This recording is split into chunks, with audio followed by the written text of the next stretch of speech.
Been ranting, uh, pacing back and forth by myself to absolutely no one in particular. And then I realized I have a microphone and I have a camera to share some insights with. Funny, by the way, that's a good thing to do. People say, "Oh, speak to yourself." That's kind of West, kind of suggestive of some mental implications there. I do it all the fucking time. I'm always talking to myself, and it's one of the most valuable things that I do.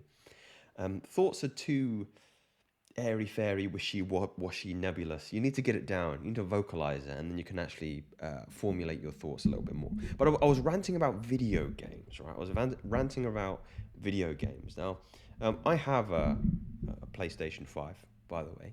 I know, I know. He has a PlayStation 5, and I play it from time to time when I'm relaxing, especially on the weekends. Now, why would I share that piece of information? It goes counter to everything of what you're sharing, Joseph.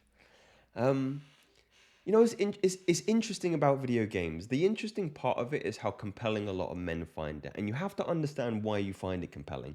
You have to understand why you find it compelling because otherwise it will ruin your life, and it has ruined my life in the past. I remember I was at the age, by the way, when Xbox 360 was at its peak, and I think it was PS3 as well. I want to say, I remember when Call of Duty 4 came out and Modern Warfare 2, and I was waiting to get home after secondary school and jump on Xbox Live and talk to the boys and get in the lobby and do some fucking uh, some online team death matches, and so much fun, but ruined my potential by a significant amount. A significant amount. And anybody who's had that experience, because I bet a lot of you watching this video who are same age for me now, understand that, Paul. It has an archetypal pull on you. It has an archetypal pull on you because it mimics the hero's journey. And you may have heard of this before. The idea that the reason why we find these things so compelling is because we have a an innate drive to rescue the princess, slay the dragon, and be the man. Right? That's in our DNA. And these games are virtual iterations on that eternal archetypal narrative, and you end up living a kind of low resolution version of that through the video games, and you feel like you're gaining momentum, you're gaining experience, XP, and unlocking new bits and pieces, new guns and new skins in the game, and you feel like you're making progress in life. But it's a false idea. It's all predicated on real life, by the way. So it's a horrible, and I know personalities like Hamza are very very strict on this, and I'm gonna answer this with my politician's answer in terms of it depends on the relationship you have with these kinds of things. Like my problem wasn't even Call of Duty. My problem was Halo 3. I fucking loved that game. Halo 3. I remember looking at the hours spent on the game. You can kind of look how many hours in total you spent, and it was like weeks and months. I think it got to like months. And you just think, God, imagine if you spent months instead of on that game into like reading or like lifting weights or doing something other than that, again, low resolution version of actually living life. It's crazy. And I'm going to let you in on a little secret, which may sound really, really dangerous for me to share and really, really harsh for me to share. Um, if this is still a problem in your life, genuinely, and there's a psychological principle of what this is called. I can't actually remember the term off the top of my head. Maybe it'll come to me as I'm explaining it. But you haven't reached a point in your life yet where things have gotten really, really, really bad. Like I'm talking really bad. And I can say that because of the trauma I had when I was 23, I believe, when I got arrested and I got put in a psych ward because somebody spiked me with synthetic cannabis and I nearly killed myself. Well, I tried to kill myself. That's actually how I've got this scar on my head because I tried to crack my skull open. Maybe I've addressed this before, but the point I'm trying to make here is a lot of you guys are like working at McDonald's and thinking your life is shit. Look, I know it's not the most reputable place to work, but you're making money, got something for yourself. Maybe you're still living with mum and dad and you're a little bit older, fine. But you haven't had an experience yet where you've been on tall buildings. And the transition from virtual, playing the PS5 and, playing Call of Duty and playing Halo 3 to actually playing life, you realize that when you recognize the fragility of your own life. Right? If you die in Call of Duty, you spawn again. You don't fucking think about it. You die like 20 times in a game. You pop back up and you go again. If you die in real life here, you're done. That's it, dude. You're done. I'm not going to get into the spiritual side of things here. Otherwise, this would be like a 50-minute long video. But this incarnation, can't help myself. This incarnation, right? There's a fragility of the incarnation of the body that you are, of Joseph, right? I'm playing Joseph right now. If I go out and get hit by a car, this incarnation is done and I'm going to dawn a new body, right? But the point I'm trying to make is you can't begin to play the game of life with that kind of vigor and enthusiasm until some of you actually experience real deep trauma and the fragility of your own life.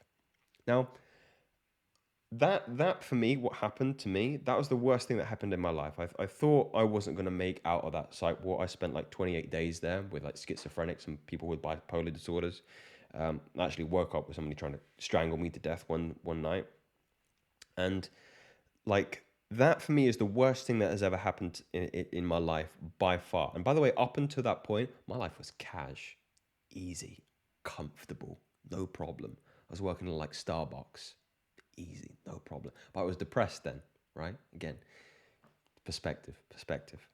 Now, there are some guys out there, by the way, who have it even fucking worse than me. There are guys out there that have been just been divorced by their wife of like 30 years. She's been unfaithful with his best friend. Now, again, his best friend's like betrayed him, and she's taken the house and the kids as well. Like that's real. That's real. That's happening. And for those men who are able to move forward from that place, because some don't,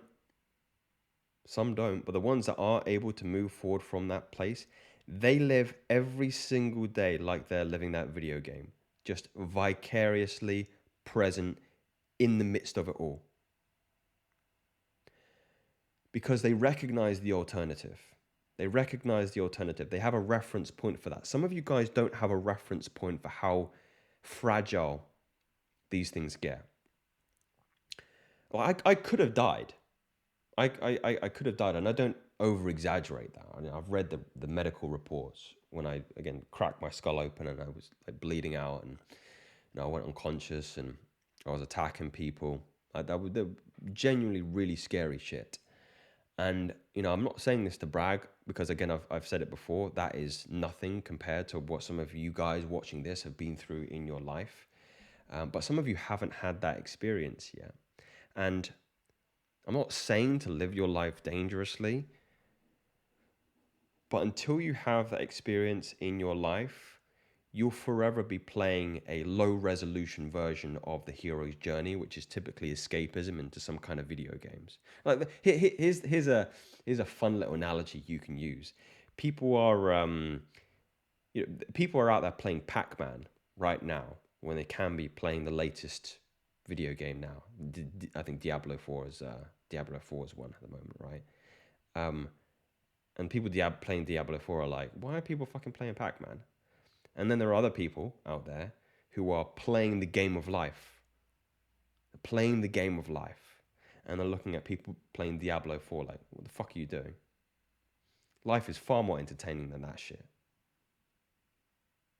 Yeah? And because, like, I have thoughts, not every single day, but there are some days where I, wake up and maybe aren't as motivated as I am. And I think back to where I was in that mental asylum, mental ward, wasn't an asylum, mental hospital. And I look back and I think, you could be there, or you could be here with a computer, with a camera, with, opportunity. Or you could be breaking bread with schizophrenics, or you could be in isolation, where people are scared to come in contact with you, or you could be dead, right? So you can either enjoy the fruits of, work when things aren't that bad. You can serve somebody a fucking McBurger or whatever at McDonald's, or you could be dead, or you could be in a psych ward, or you could be divorcing your wife of 30 years who've just cheated on you. That's the way you have to look at it sometimes. It's dark. It's really, really dark. I get it. Some of you might misinterpret the message here. I'm not saying... What am I saying? I'm trying to say that hindsight is such a powerful thing. And anybody... Here's the way to synthesize this into some kind of wisdom, right? Some kind of practical application is... Things aren't that bad. Things really aren't that bad. If you're watching this video, things aren't that bad at all. Think back to the worst thing that has ever happened to you in your life and where you are now. Things aren't that bad. Truthfully, if you are honest with yourself. And, if you can look at the examples that I've shared with you here, things are good. Things are actually great. Things are actually wonderful. Be fucking grateful for it.